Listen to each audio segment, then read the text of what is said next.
विभिन्न लग्नों के विभिन्न भावों में हम सूर्य और बुध के कंजक्शन को लगातार विचार कर रहे हैं। अब धनु लगन वालों के लिए इस वीडियो में स्टार्टिंग करेंगे। तो धनु लगन वालों के लिए अब ये सबसे पहले वीडियो रहेगी जिसमें हम लगन या प्रथम भाव के लिए विचार करने वाले हैं। मान लो आपका सूर्य और बुध का स्थिति आपके लगन में या प्रथम भाव में बन रहा है, तो इस प्रकार से जो लगन में कंजक्शन बनेगा सूर्य और बुध का, इसको आप कैसे विचार कर सकते हो, कौन कौन से प्रभाव या परिणाम आपको यहाँ नजर आएंगे। देखिए, यहाँ आपके 9th लॉर्ड हैं सूर्य, और वो जुपिटर के घर में आ रहे हैं। जुपिटर के साथ वो परम मित्र हैं, इसलिए सूर्य से आपको बहुत ज़्यादा लाभ मिलने वाला है। एक तरीके से देखा जाए तो एक राजयोग की तरह ही है। इसी तरीके से जो बुध हैं वो भी आपके 10वें घर के ही लॉर्ड हैं, इसलिए कैरियर के लिए तो ये बेस्ट हो ही जाएगा। कैरियर में बहुत सारे अलग अलग प्रकार के अवसर भी आपको देखने को मिलेंगे। ऐसा जातक बहुत ही ज़्यादा प्रतिभाशाली होगा, ऊर्जावान होगा, तेजस्वी होगा, उसकी पर्सनैलिटी बहुत ज़्यादा अच्छी होगी। हालांकि उसमें थोड़ा अहंकार ज़्यादा ही होगा। एक तो बृहस्पति का स्वयं का घर है, स्वयं का मूल त्रिकोण राशि भी है, दूसरी तरफ सूर्य भी यहाँ आ गए, तो जातक को अपने ज्ञान या अपनी क्षमताओं का अहंकार होगा अवश्य। लेकिन ऐसा जातक बहुत सारे फील्ड अपने कैरियर के रूप में चुन सकता है। वो एक अच्छा प्रोफेसर बन सकता है, एक अच्छा टीचर बन सकता है, एक अच्छा सलाहकार बन सकता है, एक अच्छा वकील बन सकता है, एक बहुत बड़ा कोई वक्ता बन सकता है। साथ ही वो कहीं ना कहीं मीडिया से जुड़े हुए फील्ड में भी काम कर सकते हैं। ऐसा जातक आध्यात्मिक रूप से बहुत उन्नति कर सकता है, क्योंकि यहाँ पे जो 9th हाउस है, 9th हाउस डायरेक्टली आपके लगन से जुड़ गया, तो धार्मिक और आध्यात्मिक नॉलेज आपको बहुत होने के चांसेस होंगे। अब सबसे इंपॉर्टेंट प्लेसमेंट आपके चार्ट में देखिए, बृहस्पति की प्लेसमेंट। बृहस्पति अगर मान लो आपके चार्ट में बहुत ही अच्छी तरीके से प्लेस्ड है, तो फिर सूर्य और बुध के कंजक्शन से आपको और भी फायदे मिल पाएंगे। आपको देखना पड़ेगा कि यहाँ बुध क्या वक्री हो गए, क्या वो अस्त हैं, क्या वो सूर्य के बहुत ज़्यादा क्लोज हैं। देखिए, ज़्यादातर जो अस्त ग्रह हैं उनको जो एस्ट्रोलॉजर लोग हैं या जो अन्य लोग हैं वो काफ़ी क्रिटिसाइज़ करते हैं। लेकिन आपको जब भी कोई भी प्लैनेट अगर सूर्य से अस्त हो रहा है, वहाँ बहुत ही अलग अलग तरीके से डिफरेंट तरीके से विचार करना होगा, क्योंकि जो भी प्लैनेट होगा उसी प्रकार की उसकी कारकत्व होगा या एनर्जी होगी। जब भी हम लेते हैं बुध को, तो बुध देखिए गोचर में देखें चाहे ब्रह्मांड में देखें, जो बुध हैं सूर्य के बहुत ज़्यादा क्लोज रहते हैं एक्चुअल में। और बुध ऐसा प्लैनेट है जो किसी भी दूसरे ग्रह के यदि साथ स्थित होता भी है किसी भाव में, तो वो उसी ग्रह के प्रभाव के हिसाब से कार्य करता है। और यहाँ भी सूर्य के साथ वो स्थित हैं, तो भले ही सूर्य से बहुत ज़्यादा क्लोज भी अगर बुध ना हो, तो वो कहीं ना कहीं सूर्य के इन्फ्लुएंस में ही काम करने वाले हैं। अब सूर्य 9th हाउस के लॉर्ड हुए, तो ऐसे में आप बिजनेस के लिए बहुत भाग्यशाली हो सकते हैं। आप कैरियर के मामलों में बहुत भाग्यशाली हो सकते हैं। और क्योंकि बुध एक ड्यूअल प्लैनेट है, ड्यूअल होने की वजह से हमेशा आप अपने कैरियर को, अपने प्रोफेशन को, अपनी अर्निंग्स को बहुत ज़्यादा प्रायोरिटी देंगे।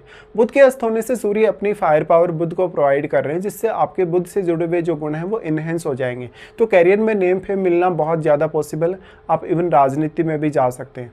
आप कोई बहुत अच्छे फाइनेंस से जुड़े हुए कार्यों में इन्वॉल्व हो सकते हैं। आप एक अच्छे बैंक के कोई अधिकारी हो सकते हैं।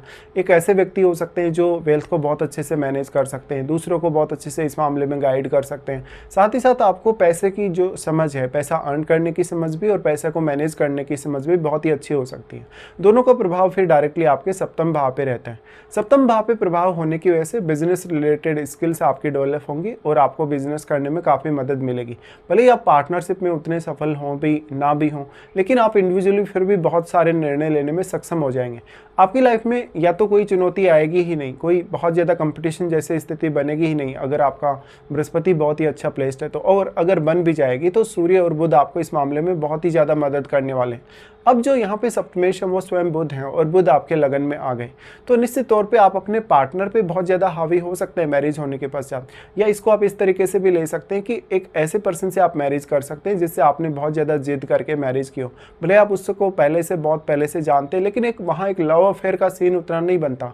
लव अफेयर के लिए फिर आपको देखना पड़ेगा कि आपका पंचमेश का कहाँ बैठा है चार्ट में, या पंचम भाव में कौन है, या सप्तम भाव में कौन है, क्योंकि यहाँ बुध सप्तमेश हैं इसलिए। लेकिन वो सप्तमेश अब जब लगन में आ गए सूर्य के साथ, तो पार्टनर आपको कैरियर के मामलों में बहुत सपोर्ट कर सकता है मैरिज होने के पश्चात। या वो धार्मिक रूप से, आध्यात्मिक रूप से आपके डेवलप होने, आपके जो उच्च शिक्षा है, विदेश यात्रा है, विदेश भ्रमण है, या कोई आध्यात्मिक भ्रमण है, उसके लिए काफ़ी सपोर्ट कर सकता है। ऐसे में आपका ज़्यादा दायित्व बन जाएगा अपने जीवन साथी को सपोर्ट करने का कुछ मामलों में। तो ऐसा व्यक्ति बिजनेस भी कर सकता है, एक अच्छा जॉब करना वाले व्यक्ति भी वो हो सकता है, और बहुत सारे अदर ऑप्शंस भी वो लेके आ सकता है। पब्लिकली वो कोई बहुत बड़ा अच्छा वक्ता हो सकता है, कोई वकील वगैरह हो सकता है।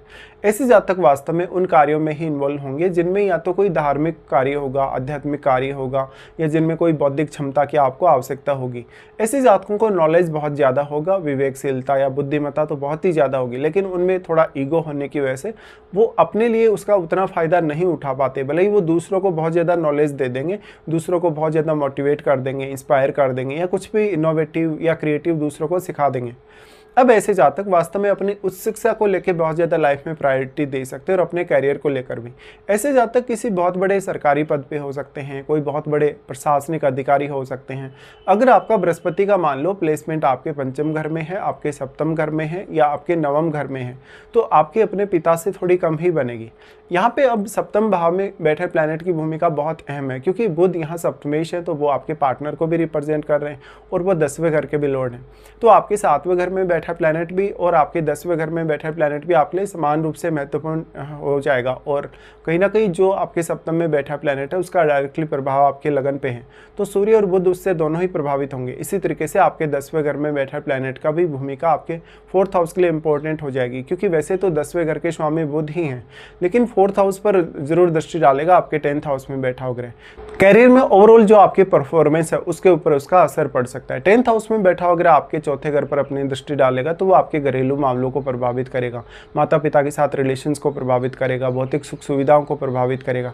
अक्सर ऐसे जातकों को आप अपने स्टेट से दूसरे स्टेट में जाते हुए देखेंगे, या अपने जो जिस सिटी में उनका जन्म हुआ वो सिटी छोड़ते हुए देखेंगे।